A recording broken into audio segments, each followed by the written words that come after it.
What's up guys အားလုံးပဲမင်္ဂလာပါကျွန်တော်ကတော့ Swing ပဲဖြစ်ပါတယ်ဒီနေ့ရဲ့ဗီဒီယိုမှာတော့မိုးပေါ်တက်တဲ့ rocket တွေ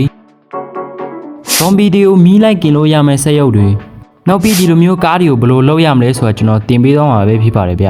ဗီဒီယိုလေးမစခင်မှာ brother တို့အနေနဲ့ကျွန်တော်ဗီဒီယိုကြိုက်နေတဲ့တွေဆိုရင်တော့ like and subscribe လေးလုပ်ခဲ့ဖို့ကျွန်တော်တောင်းဆိုပါတယ်ဗျ ready ဖြစ်ပြီဆိုရင်တော့ကျွန်တော်ရဲ့ဗီဒီယိုလေးကိုစလိုက်အောင်ဗျ okay ပထမဆုံးလိုအပ်တဲ့ပစ္စည်းတွေကတော့ okay ပြီးရင်ကျွန်တော်တို့ red wool ကိုကျွန်တော်ထားတဲ့အတိုင်းလိုက်ထားပေးပါဗျပြီးရင်တော့ slime ကိုလည်းကျွန်တော်ထားတဲ့အတိုင်းလိုက်ထားပေးပါဗျ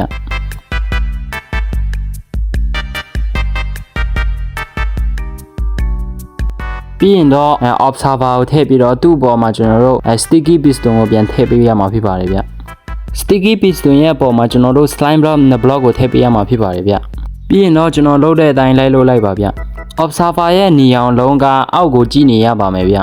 ပြီးရင်တော့ဒီဘက်ကိုလည်းစောနာတိုင်းလိုက်လုပ်ပေးပါဗျ okay ပြီးပြီဆိုရင်တော့ကျွန်တော်တို့ဒီ slime block ပေါ်မှာ glass block 3ခုကိုတင်ပြီးတော့အောက်က2ခုပြန်ဖျက်ပေးပါဗျ okay ပြီးပြီဆိုရင်တော့ကျွန်တော်တို့ဒီအမှန်ရဲ့အောက်မှာကျွန်တော်တို့ fan gate ကိုထားပြီးတော့ဖွင့်ပေးရမှာဖြစ်ပါတယ်ဗျတကယ်လို့ brother ဒါတွေမလုပ်ချင်ဘူးဆိုရင်လည်းရပါတယ်ဗျပြီးရင်တော့အောက်မှာကျွန်တော်တို့ rail ကိုထားပြီးတော့ mine cart ကိုထည့်ပေးလိုက်ပါဗျထည့်ပြီးပြီဆိုရင်တော့ကျွန်တော်တို့အောက်က rail ကိုဖြတ်ပေးလိုက်ပါဗျ okay ဒါဆိုရင်တော့ကျွန်တော်တို့အောက်မှာ flint and steel ကိုယူပြီးတော့ mini လိုက်လို့ရပါပြီဗျ okay ဒါဆိုရင်တော့ကျွန်တော်တို့နောက်တစ်ခုကိုသွားလိုက်ရအောင်ဗျ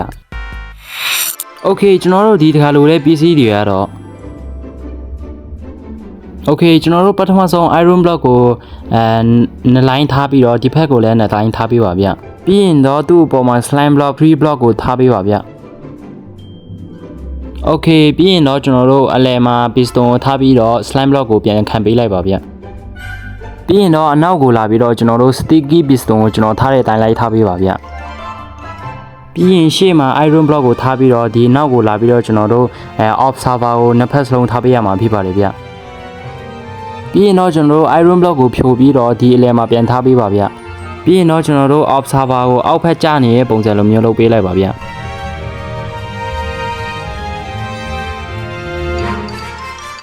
okay ပြီးပြီဆိုရင်တော့ကျွန်တော်တို့ဒီဘေးကိုလာပြီးတော့ကျွန်တော်ထားသလို slime block ကိုထားပေးလိုက်ပါဗျပြီးရင်တော့ observer ကိုထားပြီးတော့ကျွန်တော်တို့ dispenser ကိုထားလိုက်ပါဗျဒီဘက်ကိုလည်းဟိုဘက်ကအတိုင်းလုပ်ပေးလိုက်ပါဗျ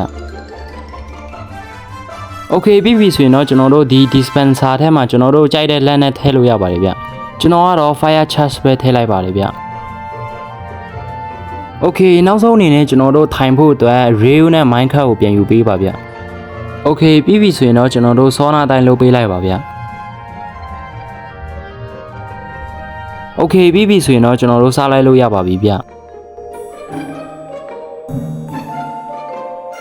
okay ဒါဆိုရင်တော့ကျွန်တော်တို့နောက်ဆုံးတစ်ခုလေးကိုတွားလိုက်ရအောင်ဗျ okay ပထမဆုံးကျွန်တော်တို့လိုအပ်တဲ့ပစ္စည်းတွေကတော့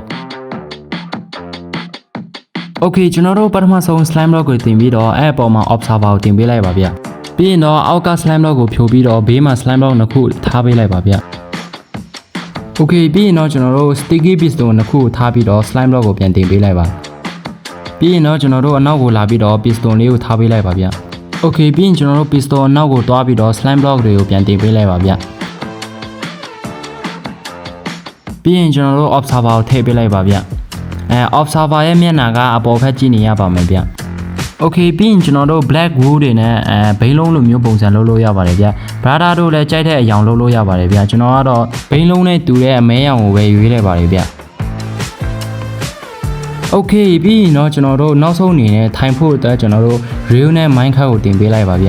ပြီးရင်တော့အောက်က rail ကိုဖြိုပေးလိုက်ပါဗျ okay ဒါဆိုရင်တော့ကျွန်တော်တို့စားစီးလို့ရပါပြီဗျပြီးရင်ကျွန်တော်တို့ flint and steel ကိုမီးလိုက်ပြီဆိုရင်တော့ဒါ okay ဒီဗီဒီယိုလေးကတော့ဒီတော့ပါပဲဗျာ brother တို့အနေနဲ့ကျွန်တော်လောက်ခိုင်းစေချင်တဲ့အရာတွေရှိရင်လည်း comment အောက်မှာရေးသွားလို့ရပါတယ်ဗျာဒါဆိုရင်ကျွန်တော်တို့နောက်ဗီဒီယိုကျမှပြန်တွေ့ကြတာပေါ့ bye bye